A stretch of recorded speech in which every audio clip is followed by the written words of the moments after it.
ಆತ್ಮೀಯರೇ, MGN express way sections for road safety ಇದಕ್ಕೆ ತಮಗೆ ಸ್ವಾಗತ. ಇದುವರೆಗಿನ ಹಿಂದಿನ 2 ಅಧಿವೇಶನಗಳಲ್ಲಿ ನಾನು ಈ ಒಂದು ಎಕ್ಸ್‌ಪ್ರೆಸ್ ವೇ ಸೆಷನ್ ಅನ್ನ ನಿಮಗಾಗಿ ಲೋಕಾರ್ಪಣೆ ಮಾಡ್ತಾ ಇರೋದ್ರ ಬಗ್ಗೆ ಹೇಳ್ಕೊಂಡಿದ್ದೆ. ಪ್ರಸ್ತುತ ಈ 3ನೇ ಅಧಿವೇಶನದಲ್ಲಿ ನಾನು ನಿಮಗೆ RTO ಬೆಳೆದು ಹೋದಂತ ದಾರಿ, ಟ್ರಾನ್ಸ್ಪೋರ್ಟ್ ಡಿಪಾರ್ಟ್ಮೆಂಟ್ ದೇಶದಾದ್ಯಂತ ಯಾವ ರೀತಿಯಲ್ಲಿ ಜಾರಿಗೆ ಬಂತು, ಅದಕ್ಕೆ ರೂಪಿಸಲಾದಂತಹ ಕಾನೂನು, ಅದರ ಹಿನ್ನೆಲೆ ಏನು ಅನ್ನೋದ್ರ ಬಗ್ಗೆ ಸವಿಸ್ತಾರವಾಗಿ ಹೇಳುವುದರ ಜೊತೆಗೆ regional transport authority, regional transport ಆಫೀಸ್ಗಳು ಹೇಗೆ ಜನಸಾಮಾನ್ಯರಿಗೆ ಜನಸ್ನೇಹಿಯಾಗಿವೆ ಅನ್ನೋದನ್ನ ತಿಳಿಸ್ಕೊಡುವಂತ ಒಂದು ಪ್ರಯತ್ನವನ್ನ ಈ ಒಂದು ಅಧಿವೇಶನದಲ್ಲಿ ಮಾಡ್ತೀನಿ. ತಾವು ಮೊದಲಿಗೆ ಈ ಒಂದು ಸೆಷನ್ಗೆ ಸಬ್ಸ್ಕ್ರೈಬ್ ಆಗಬೇಕು, ಲೈಕ್ ಮಾಡಬೇಕು ಮತ್ತು ಶೇರ್ ಮಾಡಬೇಕು. ಶೇರ್ ಮಾಡೋದ್ರ ಮುಖಾಂತರ ನಮ್ಮ ಈ ಒಂದು ಸೆಷನ್ನ ಉಪಯೋಗ ಎಲ್ಲರಿಗೂ ತಲುಪುವಂತೆ ಮಾಡಬೇಕು ಅಂತ ಕೇಳ್ಕೊಳ್ತಾ ಈಗ ನಾನು ಪ್ರಾರಂಭ ಮಾಡ್ತೀನಿ. ಪ್ರಾಪಂಚಿಕ ಇತಿಹಾಸದಲ್ಲಿ 16ನೇ ಶತಮಾನ ಒಂದು ವಿಶೇಷವಾದ ಸ್ಥಾನಮಾನವನ್ನ ಪಡೆದಿದೆ. ಪ್ರಾಪಂಚಿಕ ಇತಿಹಾಸದಲ್ಲಿ 16ನೇ ಶತಮಾನ ದ ಪೀರಿಯಡ್ ಆಫ್ ರಿನೈಸೆನ್ಸ್ ಅಂತ ಕರೀತಾರೆ, ಪುನರುತ್ಥಾನದ ಕಾಲ.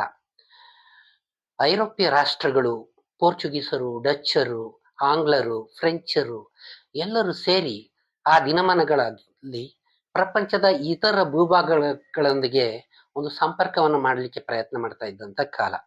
14-15ನೇ ಶತಮಾನದಲ್ಲಿ ನಡೆದಂತ ಒಂದು ಪ್ರಯತ್ನದ ಫಲವಾಗಿ ಭಾರತದ ಇರುವಿಕೆ ಐರೋಪ್ಯ ರಾಷ್ಟ್ರಗಳಿಗೆ ಗೊತ್ತಾಯಿತು. ಅದರ ಪರಿಣಾಮವಾಗಿ 1600ರಲ್ಲಿ ಈಸ್ಟ್ ಇಂಡಿಯಾ ಕಂಪನಿ ಸ್ಥಾಪನೆ ಆಯಿತು. ಈಸ್ಟ್ ಇಂಡಿಯಾ ಕಂಪನಿ ಸ್ಥಾಪನೆಯಾದ ಮೂಲ ಉದ್ದೇಶ ವಾಣಿಜ್ಯ, ವ್ಯಾಪಾರ. ಆದ್ರೆ ಭಾರತಕ್ಕೆ ಬಂದ ನಂತರ ಇಲ್ಲಿಯ ಜನರಲ್ಲಿದ್ದಂತಹ ಒಂದು ಮುಗ್ಧತೆ, ಇಲ್ಲಿಯ ಒಂದು ಪರಿಸರದಲ್ಲಿದ್ದಂತಹ ಒಂದು ಅರಾಜಕತೆ, ಇವುಗಳನ್ನ ಪ್ರಯೋಜನವನ್ನ ಪಡ್ಕೊಂಡು ನಿಧಾನವಾಗಿ ತಮ್ಮ ವಸಾಹತನ್ನ ವಿಸ್ತಾರ ಮಾಡ್ತಾ ಈ ದೇಶದ ಮೇಲೆ ಒಂದು ಪ್ರಭುತ್ವವನ್ನ ಸ್ಥಾಪನೆ ಮಾಡಿದ್ದು ಇವತ್ತಿನ ದಿವಸ ಇತಿಹಾಸ. ಬ್ರಿಟಿಷರು ಬಂದು ಭಾರತವನ್ನ ಆಳಿದ್ದು ಶತಮಾನಗಳ ಕಾಲ ಆಳಿದ್ರು ಕೂಡ ಅವರು ಬಿಟ್ಟು ಹೋದಂತ ಅನೇಕ ಸಂಸ್ಕೃತಿಗಳು, ವೈವಿಧ್ಯಗಳು ಇಂದಿಗೂ ಕೂಡ ಉಳ್ಕೊಂಡಿವೆ. ಅದು ಈ ದೇಶದ ಬೆಳವಣಿಗೆಗೂ ಕೂಡ ಸಹಕಾರಿಯಾಗಿದೆ. 1865ರಲ್ಲಿ ಯುನೈಟೆಡ್ ಕಿಂಗ್ಡಮ್ ಒಂದು ಕಾನೂನನ್ನ ವಾಹನಗಳ ನಿರ್ವಹಣೆಗೋಸ್ಕರ ರೂಪಿಸ್ತು. ಅದೇ ಲೋಕೋಮೋಟಿವ್ ಆಕ್ಟ್ 1865. ಮೊಟ್ಟ ಮೊದಲಿಗೆ ಒಂದು ಸಂಚಾರ ವ್ಯವಹಾರಕ್ಕೆ ಸಂಬಂಧಪಟ್ಟಂತೆ ರೂಪುಗೊಂಡಂತ ಕಾನೂನು ಲೋಕೋಮೋಟಿವ್ ಆಕ್ಟ್ 1865 ಯುನೈಟೆಡ್ ಕಿಂಗ್ಡಮ್ನಲ್ಲಿ. ಅದರ ಮುಖ್ಯ ಉದ್ದೇಶ ಆದ್ರೂ ಕೂಡ ಲೋಕೋಮೋಟಿವ್ ಇಂಜಿನ್ಗಳನ್ನ ತಯಾರು ಮಾಡೋದು, ರೈಲ್ವೆ ಅಭಿವೃದ್ಧಿಯನ್ನ ಮಾಡೋದು, ಸಂಪರ್ಕ ಕ್ರಾಂತಿಯನ್ನ ಅಭಿವೃದ್ಧಿ ಪಡಿಸೋದು, ಇದು ಮೊಟ್ಟ ಮೊದಲ ಉದ್ದೇಶ. ಭಾರತಕ್ಕೆ ಬಂದ ನಂತರ 1905 1910ರ ಸರಿಸುಮಾರಿನಲ್ಲಿ ಹಿಂದೂಸ್ತಾನ್ ಮೋಟಾರ್ಸ್, ಪ್ರೀಮಿಯರ್ ಮೋಟಾರ್ ಕಂಪನಿಗಳು, ಈ ಅಂಬಾಸಡರ್, ಫೋರ್ಡ್ ಮತ್ತು ಮರ್ಸಿಡೀಸ್ ಇಂಥ ಕಾರುಗಳನ್ನ ಪರಿಚಯಿಸಿತು. ಈ ಒಂದು ಕಾರುಗಳದು ರಾಜ ಮನೆತನದವರಿಗೆ, ಉಳ್ಳವರಿಗೆ, ಶ್ರೀಮಂತರಿಗೆ ಸೀಮಿತವಾಗಿತ್ತು. ಬ್ರಿಟಿಷ್ ಅಧಿಕಾರಿಗಳು ಇವುಗಳನ್ನ ಬಳಸ್ತಾ ಇದ್ರು. ಇಂತಹ ಒಂದು ದಿನಗಳಲ್ಲಿ ಈ ಒಂದು ಬ್ರಿಟಿಷರು ತಮ್ಮ ಆಡಳಿತವನ್ನ ವಿಸ್ತಾರ ಮಾಡುವುದರ ಸಲುವಾಗಿ, ಜನರನ್ನ ತಲುಪಿ ಅವರಿಂದ ಸುಂಕವನ್ನು ವಸೂಲು ಮಾಡುವುದರ ಸಲುವಾಗಿ ವಾಹನದ ಅವಶ್ಯಕತೆ ಅವರಿಗೆ ತುಂಬಾ ಇತ್ತು. ಸೊ ಒಂದ್ ಕಡೆಯಿಂದ ಒಂದ್ ಕಡೆ ಹೋಗ್ಲಿಕ್ಕೋಸ್ಕರ ಅವರು ಮೊಟ್ಟ ಮೊದಲಿಗೆ ರಸ್ತೆ ಅಭಿವೃದ್ಧಿ ಮಾಡಬೇಕಾಯಿತು. ಆ ರಸ್ತೆಯ ಅಭಿವೃದ್ಧಿಗಾಗಿ 19ನೇ ಶತಮಾನದಲ್ಲಿಯೇ PWD, ಪಬ್ಲಿಕ್ ವರ್ಕ್ಸ್ ಡಿಪಾರ್ಟ್ಮೆಂಟ್ ಅನ್ನ ಮೊಟ್ಟ ಮೊದಲಿಗೆ ಪರಿಚಯಿಸಿದ್ರು. ಅದರ ಮುಖ್ಯ ಉದ್ದೇಶ ರಸ್ತೆಗಳ ನಿರ್ಮಾಣ, ಅವರುಗಳಿಗೆ ಸಂಬಂಧಪಟ್ಟಂತ ಒಂದು ಕ್ವಾರ್ಟರ್ಸ್ಗಳ ನಿರ್ಮಾಣ ಅದರ ಮುಖ್ಯ ಉದ್ದೇಶ ಆಗಿತ್ತು.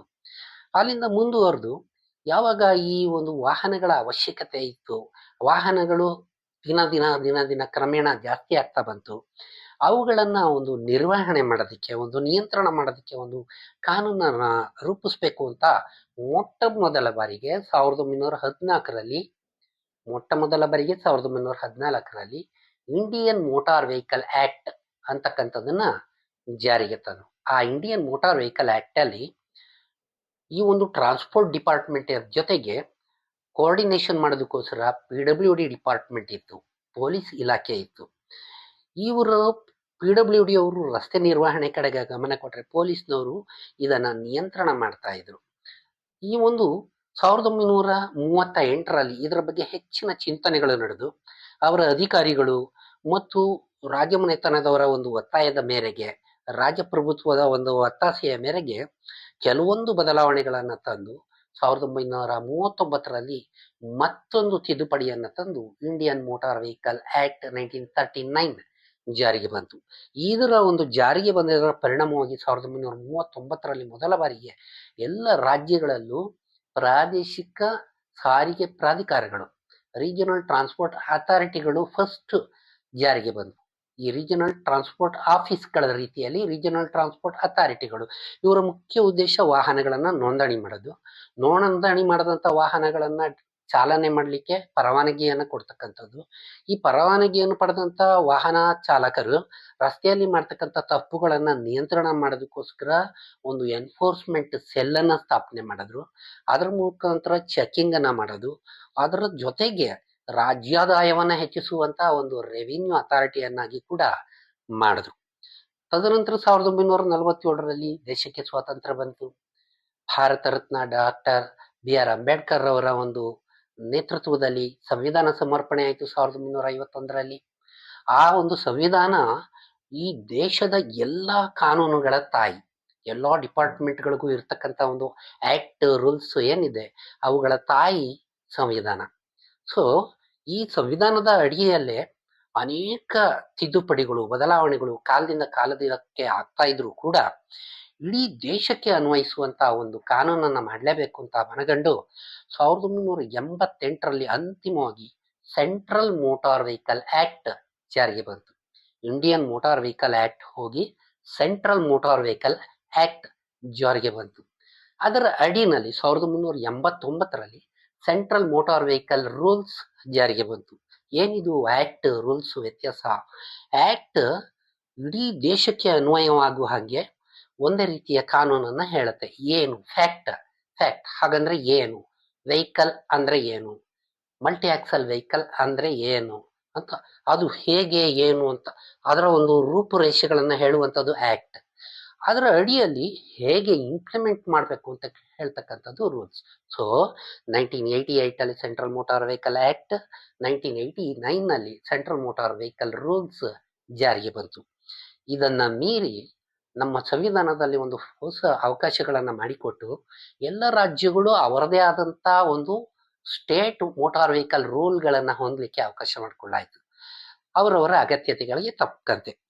ಉದಾಹರಣೆಗೆ ಹೇಳೋದಾದ್ರೆ, ನಮ್ಮ ಕರ್ನಾಟಕ ಅದರಲ್ಲಿ ಇರ್ತಕ್ಕಂಥ ಭೂಭಾಗದ ಪರಿಸ್ಥಿತಿ, ಈ ದಕ್ಕನ್ ಪ್ರಸ್ಥಭೂಮಿಯಲ್ಲಿ ಇರ್ತಕ್ಕಂಥ ರಾಜ್ಯಗಳ ಒಂದು ಭೂಭಾಗದ ಪರಿಸ್ಥಿತಿನೇ ಬೇರೆ.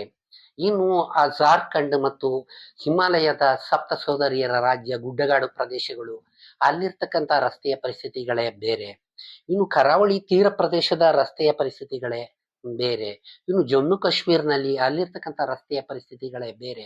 ಸೊ ಆಯಾ ರಾಜ್ಯದ ರಸ್ತೆ ಪರಿಸ್ಥಿತಿಗಳಿಗೆ ಅನುಗುಣವಾಗಿ ಸಣ್ಣ ಪುಟ್ಟ ಬದಲಾವಣೆ ಮಾಡಿಕೊಳ್ಳುವ ಸಲುವಾಗಿ ಒಂದು ಅವಕಾಶವನ್ನು ನೀಡಿದ್ರ ಪರಿಣಾಮವಾಗಿ Karnataka state motor vehicle rules ಕೂಡ ಜಾರಿಗೆ ಬಂತು. Karnataka motor vehicle rules. So central motor vehicle act 1988, central motor vehicle rules 1989, ಅದರ ಅಡಿಯಲ್ಲಿ ಕರ್ನಾಟಕ ಮೋಟಾರ್ ವೆಹಿಕಲ್ ರೂಲ್ಸ್ 1989 ಇಷ್ಟು ಕೂಡ ಜಾರಿಗೆ ಬಂತು. ಇದರ ಜೊತೆಗೆ ಇನ್ನೂ ಒಂದಿದೆ, Karnataka motor vehicle taxation act ಅಂತ. ಇದು 1957ರಲ್ಲೇ ಬಂದಿತ್ತು. ಅಂದ್ರೆ ಈ ಒಂದು ಸ್ಟೇಟ್ ಟ್ಯಾಕ್ಸೇಷನ್ ಆಕ್ಟ್ಗಳು ಪ್ರತಿಯೊಂದು ರಾಜ್ಯಕ್ಕೂ ಭಿನ್ನ ಭಿನ್ನವಾಗಿ ಹೋಗುತ್ತೆ. ಆಯಾ ರಾಜ್ಯಗಳಿಗೆ ಮಾಡ್ಕೊಳ್ಳಿಕ್ಕೆ ಅವಕಾಶ ಇದೆ. ಅಂದ್ರೆ ಅಲ್ಲಿಯ ನೆಲದ ಪರಿಸ್ಥಿತಿ, ಅಲ್ಲಿಯ ರಸ್ತೆಯ ಬಳಕೆ, ಅದರ ಪ್ರಮಾಣವನ್ನ ಆಧರಿಸಿ ಅಲ್ಲಿಯ ರಾಜ್ಯಗಳು ತಮ್ಮ ಬಜೆಟ್ನಲ್ಲಿ ಪ್ರತಿ ವರ್ಷ ವಾಹನಗಳಿಂದ ಆದಾಯವನ್ನ ನಿರೀಕ್ಷಿಸಿ ಟ್ಯಾಕ್ಸ್ಗಳನ್ನ ಹೆಚ್ಚು ಮಾಡುವಂಥದ್ದು, ಇದು ಮಾಡ್ಲಿಕ್ಕೆ ಅವಕಾಶ ಇದೆ.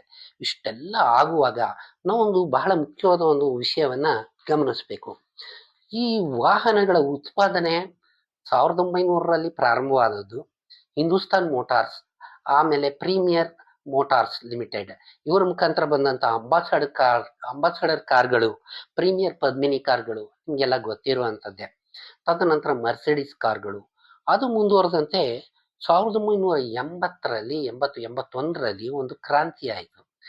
ಇಂದಿರಾ ಗಾಂಧಿ ಪ್ರಧಾನಿಯಾಗಿದ್ದಂತ ಒಂದು ಸಂದರ್ಭದಲ್ಲಿ ಅವರ ಮಗ ಸಂಜಯ್ ಗಾಂಧಿ ಅವರು ಜಪಾನಿನ ಸುಜುಕಿ ಕಂಪನಿಯ ಸಹಯೋಗದೊಂದಿಗೆ ಮಾರುತಿ ಉದ್ಯೋಗ್ ಲಿಮಿಟೆಡ್ ಅನ್ನ ಪ್ರಾರಂಭ ಮಾಡಿದ್ರು. ಅದರ ಮುಖಾಂತರ ಜನಸಾಮಾನ್ಯರಿಗೂ ಕೂಡ ಕಾರು ಖರೀದಿ ಮಾಡಲಿಕ್ಕೆ ಮೊಟ್ಟ ಮೊದಲ ಅವಕಾಶ ಆಗಿದ್ದು 1980-81ರಲ್ಲಿ ಮಾರುತಿ ಕಾರುಗಳ ಪರಿಚಯ. ನಂತರ ಮನಮೋಹನ್ ಸಿಂಗ್ ರವರು ಪ್ರಧಾನಿಯಾಗಿದ್ದಂತ ಒಂದು ಸಂದರ್ಭದಲ್ಲಿ ಆರ್ಥಿಕ ಉದಾರೀಕರಣದ ಪರಿಣಾಮವಾಗಿ ವಿದೇಶಿ ಕಂಪನಿಗಳು ಈ ದೇಶದಲ್ಲಿ ಬಂಡವಾಳ ಹೂಡಿಕೆ ಮಾಡಿದರ ಪರಿಣಾಮವಾಗಿ ಹೆಚ್ಚಿನ ಬೆಲೆಯ ಅತಿ ಐಷಾರಾಮಿ ದರ್ಜೆಯ ಉನ್ನತ ತಾಂತ್ರಿಕತೆಯನ್ನು ಹೊಂದಿದಂತ ಕಾರುಗಳು ಈ ದೇಶದಲ್ಲಿ ಉತ್ಪಾದನೆಯಾಗಲಿಕ್ಕೆ ಪ್ರಾರಂಭವಾಯಿತು.